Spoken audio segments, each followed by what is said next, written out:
귀하고 아름다운 찬양 진심으로 감사합니다. 우리 시온성가대가 우리 아기 예수의 나심을 준비하면서 사랑 위에 오신 예수님을 찬양해 주셔서 감사합니다. 오늘은 교회력으로 대강절 첫 번째 주일입니다. 언제나 교회력의 시작은 대강절 절기로부터 시작되어집니다. 그러므로 대강절은 교회력으로 말하면 신년, 새로운 원력이 되는 것입니다. 이 대강절 첫 번째 주일은 언제나 11월 27일부터 12월 3일 사이에 그 어느 한 날부터 시작이 되어집니다. 그리고 대강절은 언제나 4주간을 지키게 됩니다. 그래서 11월 27일부터 대강절이 시작되어지면 가장 긴 대강절 절기를 지키게 되는데 크리스마스 이브날까지 해서 28일간이 되고요. 12월 3일부터 시작이 되어지면 가장 짧은 대강절 절기를 지키게 되면서 22일 동안 대강절 절기를 지키게 됩니다. 그러므로 올해는 11월 27일 오늘부터 대강절 절기가 시작되기 때문에 가장 긴 절기 28일 동안 대강절 절기를 지내면서 우리가 성탄을 준비하는 절기를 보내게 되겠습니다. 이 대강절이라고 하는 말은 라틴어로 아드벤투스라고 하는 단어인데 도착한다는 뜻을 가지고 있습니다. 이것은 마치 기차역이나 공항에 나가서 오시기로 한 분을 약속되어진 사람을 기다리고 있는 것과 똑같은 의미입니다.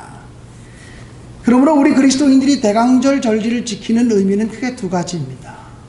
2000년 전에 인간의 몸을 입고 아기 예수로 이 땅에 오신 예수님이 오늘도 우리들의 마음속에 성령으로 임하시기를 소원하며 대강절 절기를 지킵니다.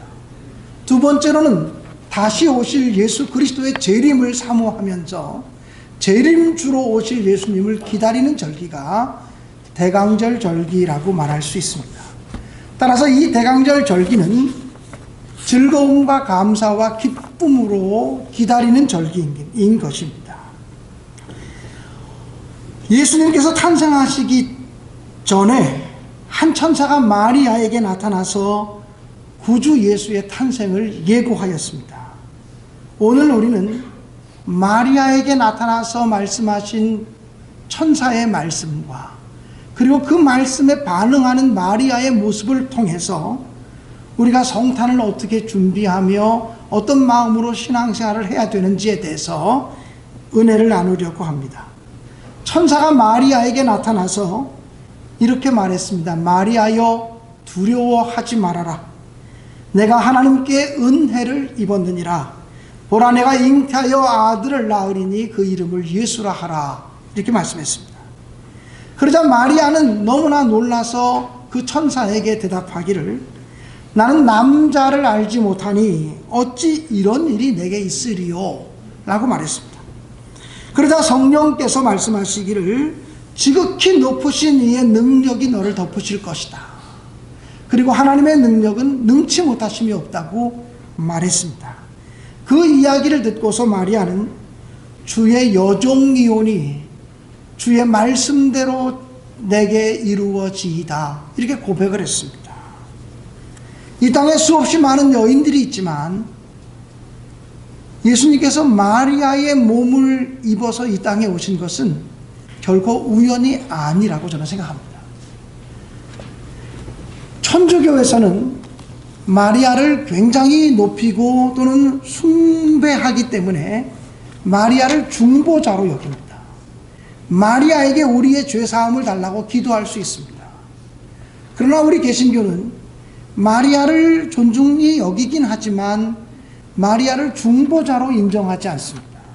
우리의 중보자는 오직 예수 그리스도 한 분이심을 고백하는 것입니다.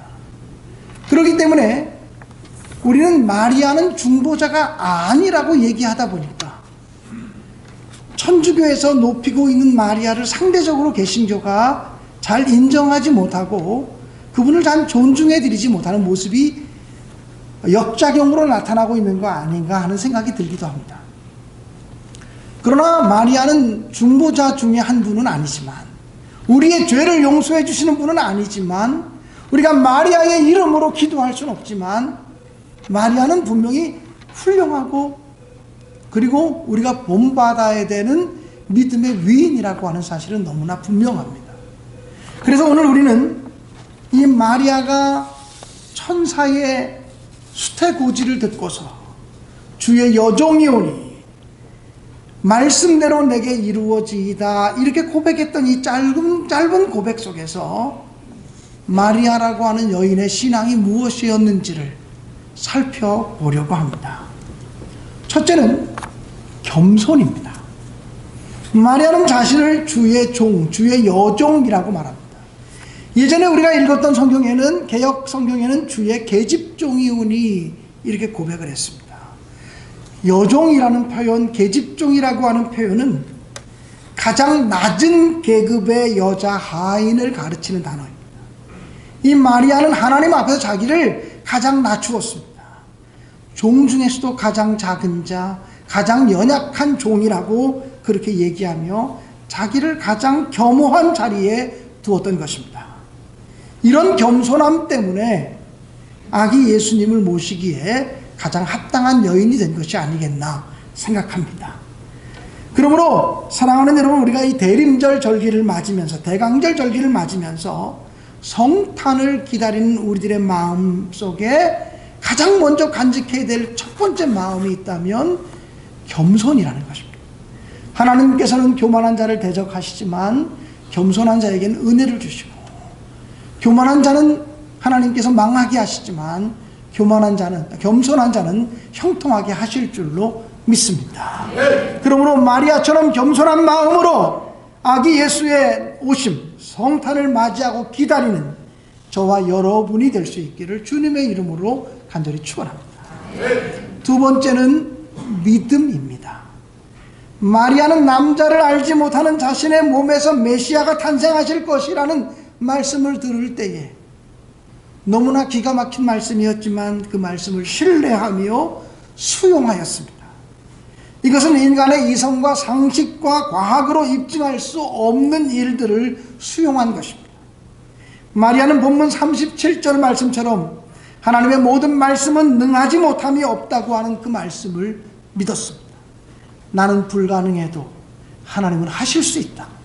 우리의 능력으로는, 우리의 지식으로는, 우리의 경험으로는 불가능해도 하나님이 원하시면 하실 수 있다고 하는 믿음을 마리아가 가졌다라고 하는 사실입니다. 여러분, 창세기 1장 1절 말씀을 기억하십니까? 창세기 1장 1절 말씀은 이렇게 기록되어져 있습니다. 태초에 하나님이 천지를 창조하시니라. 여러분, 이 말씀을 믿습니까? 하나님이 천지를 창조하셨음을 믿습니까? 이것은 기적 중의 기적입니다. 능력 중의 능력입니다. 요한계시록의 마지막 장 마지막 절 말씀은 아멘 주 예수여 오시옵소서라고 하는 문장입니다. 구름을 타시고 이 땅에 다시 오셔서 세상에 심판하실 주님을 사모한다라고 하는 표현입니다. 성경은 처음부터 마지막까지 기적으로 가득 차 있습니다. 미국 남침례대학교 학장을 역임했던 스카브로 박사님에게 어린 아들이 질문을 했습니다. 아빠, 요나의 물고기를 믿으세요? 요나의 물고기를 믿느냐고 하는 그 아들의 질문은 큰 물고기 뱃속에 요나가 3일 동안 들어가 있었는데 죽지 않고 3일 만에 하나님이 명령하시니까 무태 요나를 토해냈다고 하는 말씀을 믿느냐라고 물었던 것입니다. 그때 이 스카보로 박사는 이렇게 얘기했습니다. 아들아, 나는 큰 물고기가 요나를 삼켰다는 사실을 믿는다. 그리고 나는 성경에 기록되어 있다면 그것을 그대로 믿을 것이다. 전능하신 하나님을 신뢰하면 믿지 못할 것이 없지 않겠니? 이렇게 말했다고 합니다. 사랑하는 여러분, 물론 신앙은 과학을 반대하지 않습니다. 그러나 신앙은 과학을 초월하는 것입니다. 과학으로 신앙을 증명하고 평가하고 판단한다면 우리는 과학을 하나님으로 섬기는 우를 범하게 되는 것입니다. 하나님의 말씀은 비과학적인 것이 아니라 초과학적인 것입니다. 신앙의 요소에서 초과학적인 요소를 제거하면 신앙은 신앙으로 자리 잡을 수 없습니다. 셰익스피어는 햄릿이라고 하는 자신의 작품을 통하여 하늘과 땅에는 내 철학이 꿈꾸지 못하는 일들이 얼마든지 일어날 수 있음을 기억하라고 했습니다. 하늘과 땅에는 너의 철학이 꿈꾸지 못하는 그런 일들이 얼마든지 일어날 수 있다는 것을 잊지 말아라. 인간의 유한한 지식과 이성이 미치지 못하는 영역에 하나님의 위대한 역사가 있을 수 있다라고 하는 사실입니다. 그러므로 동정녀 탄생 얘기만 나오면 우리는 굉장히 기독교가 비과학적인 종교라는 생각을 갖습니다. 그리고 지식인이라면 동정녀 탄생과 같은 비과학적인 이야기를 믿어서는 안 된다고 하는 지적 영심과 그건 지적인 자부심이 발휘될 때가 있습니다. 그러나 가장 영향력 있는 신학자 중에 한 사람이었던 마틴 루터나 존 칼빈 같은 사람도 이 사실을 믿었고, 감리교의 창시자인 존 웨슬리 목사님이나 스펄전 목사님이나 무디 목사님과 같은 분들도 의심 없이 믿었습니다. 만유 인력을 발견했던 위대한 과학자인 존 뉴턴이라고 하는 사람도 나는 그리스도의 처녀 탄생을 의심 없이 믿는다라고 고백을 했습니다. 인류 역사의 최대의 역사학자인 아놀드 토인비 박사도 나는 동정녀 탄생을 의심 없이 믿는다고 공개적으로 고백했습니다. 유명한 정치가였던 글래드스톤이나 윈스턴 처칠경이나 아브라함 링컨이나 윌슨 대통령과 같은 사람도 입을 열어서 자신은 동정녀 탄생을 의심하지 않고 신뢰한다고 고백을 했습니다. 여러분, 지성인 중에서도 우리와 똑같이 사람으로서 할 수 없는 일을 하나님은 하실 수 있다고 하는, 하나님의 능력을 신뢰하는 믿음의 사람이 많다고 하는 사실을 여러분이 잊지 마시기를 주님의 이름으로 축원합니다. 그러므로 사랑하는 여러분, 마리아처럼 하나님의 전능하심, 하나님의 권능을 신뢰하는 믿음을 가지고, 하나님을 전적으로 의지하는 믿음을 가지고 성탄을 준비하고 기다리는 저와 여러분이 될 수 있기를 주님의 이름으로 간절히 축원합니다. 그리고 우리의 삶 속에도 하나님의 권능과 하나님의 기적이 임하게 해달라고 기도하시는 여러분 되시기를 주님의 이름으로 축복합니다. 세 번째로는 순종입니다. 마리아는 이렇게 고백을 했습니다. 주의 여종이오니 말씀대로 제게 이루어지이다. 이렇게 고백한 것은 믿음으로 수락한 것뿐만 아니라 순종하는 고귀한 모습을 보인 것입니다. 이 말씀이 선포될 당시만 해도, 이 말씀이 기록될 당시만 해도 유대 사회 속에서 처녀가 임신했다라고 하는 것은 공개 재판을 받는 요소가 되었고, 많은 사람들이 모이는 곳에 끌려가서 돌에 맞아 죽을 수 있는 무서운 범죄였습니다. 그러나 마리아가 주의 여종이오니 말씀대로 제게 이루어지이다라고 고백했을 때에는 하나님 말씀에 순종하기 위해서 고난을 각오한 것입니다. 하나님 말씀에 순종하기 위해서 죽음까지도 각오했다라고 하는 사실입니다. 여러분, 우리는 어떻습니까? 우리들의 순종은 어떻습니까? 우리 주님께서 하나님 말씀에 순종해서 높고 높은 하늘 보좌를 버리시고 낮고 천한 인간의 땅에 오셔서 인간을 구원하셨는데, 이것은 바로 예수 그리스도의 순종이었습니다. 사랑하는 여러분, 순종이라고 하는 것은 예수 그리스도의 성품이기도 하고, 순종이라고 하는 것은 마리아라고 하는 여인 속에서 드러나고 있는 믿음의 내용이기도 합니다. 오늘 저와 여러분이 성탄절을 준비하는 대강절 첫 번째 주일을 맞으면서 어떤 마음으로 성탄을 준비할까? 어떤 마음으로 성탄을 기다릴까? 세 가지 말씀을 드리고 싶은 거죠. 겸손함으로 준비합시다. 교만한 모든 것들을 내려놓고 겸손한 마음으로 주님을 바라봅시다. 두 번째는 하나님을 온전히 신뢰하는 믿음으로, 하나님을 온전히 의지하는 믿음으로 성탄절을 향해서 나아갑시다. 세 번째는 순종함으로, 고난을 각오하고 죽음을 각오했던 순종의 마음으로 주님을 바라보는 여러분들이 되시기를 주님의 이름으로 간절히 축원합니다. 오늘 대강절 첫 번째 주일을 맞으면서 촛불을 밝혔습니다. 첫 번째 촛불은 기다림과 소망의 촛불입니다. 두 번째 주에는 회개와 평화의 촛불에 불을 밝힐 것입니다. 세 번째 주에는 사랑과 나눔의 촛불을 켤 것입니다. 그리고 네 번째 주에는 만남과 화해의 촛불을 켤 것입니다. 그리고 성탄절에는 감사와 환희의 촛불을 켤 것입니다. 이 대강절은 우리 그리스도인들이 촛불을 켜는 계절입니다. 이것은 기원전 6세기부터 시작되어진 기독교 전통입니다.